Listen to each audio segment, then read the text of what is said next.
इस वक्त जो मुल्क की सियासी सूरत हाल है उसमें मुज़ाकरात की गूंज सुनाई दे रही है।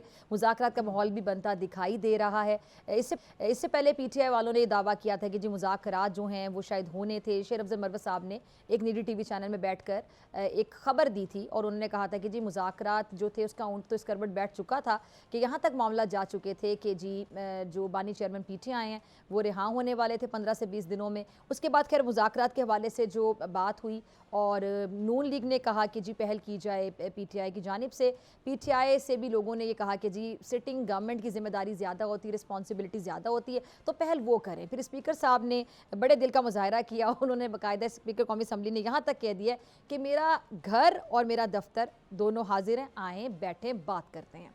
अच्छा, अब क्या होगा, इसका ऊँट किस करवट बैठेगा और सूरत हाल को मुज़ाकरा के साजगार बनाने के लिए इस बार हम देख रहे हैं पीटीआई की जानिब से बड़ा लचक का मुजाहरा किया जा रहा है और जो सिविल नाफरमानी की तहरीक के हवाले से कहा जा रहा था उसको भी मौखिर कर दिया गया है।